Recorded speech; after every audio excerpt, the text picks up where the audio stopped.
दूरी, चाल, समय का ये प्रश्न देखना है आप लोग को, है ना। इसमें क्या कहा गया है कि एक रेलगाड़ी 54 किलोमीटर प्रति घंटा की चाल से चलती है, चाल दे दिया है।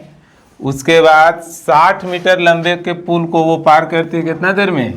20 सेकेंड में, है ना। तो इसमें तुमको बताना है कि ट्रेन की लंबाई क्या है। तो देखो, जब कोई ट्रेन पार करेगा किसी पुल को, किसी ट्रेन जो है सो पुल को पार करेगी, तो आपको क्या करना है?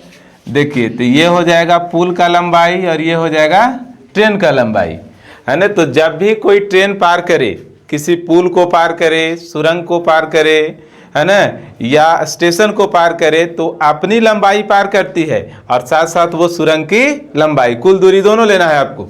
तो देखो, इसमें तुमको पुल की लंबाई दे दिया कितना मीटर? 60 मीटर, और ट्रेन की लंबाई पूछा है। तो यहाँ से हम निकाल लेंगे कि कुल दूरी कितना तय की है ट्रेन। चाल देखिए कितना है? 54। दूरी बराबर चाल गुने समय। इसको हम पहले मीटर प्रति सेकंड में बदलेंगे, ये पता है आपको, 5/18 से गुना करते हैं। उसके बाद समय कितना लगा था इसको? 20 सेकेंड। देखो बहुत आसान, यहाँ से कटेगा 18 × 54, 5 × 15, है ना। ये 300 मीटर आ गया आपका, है ना। कुल दूरी ट्रेन जो तय की है वो कितना है? 300 मीटर। और उसमें 60 मीटर क्या दे रखा है? पुल की लंबाई, है ना। तो पुल की लंबाई उसमें से घटाएंगे तो ट्रेन की लंबाई निकल जाएगा। 300 माइनस में 60 यानी 240 मीटर। ट्रेन की लंबाई कितना हो गया? 240। तो जब भी है इसी तरह से बनाना है ना, कि ट्रेन की लंबाई कैसे निकलेगा? तो कुल दूरी निकाल लेंगे और उसमें से पुल की लंबाई घटा देंगे। कभी कभी जो है सो ट्रेन की लंबाई देगा और पुल का लंबाई पूछेगा, तो कुल दूरी निकाल लेंगे चाल गुने समय करके, और वहां से फिर फाइंड कर लेंगे हम लोग क्या, है ना, ट्रेन की लंबाई चाहे पुल की लंबाई। अब सेम देखिए उसी तरह का ये दूसरा प्रश्न। इसमें ट्रेन जब किसी भी खंभे को पार करे, है ना, इस तरह से खड़ा खंभा, है ना, किसी व्यक्ति को पार करे, कोई भी व्यक्ति होगा, मान लो अमरजीत है, कोई भी ऐसे पार करेगा, ठीक है।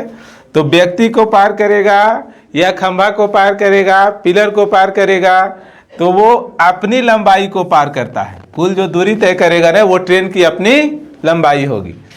समझ गए?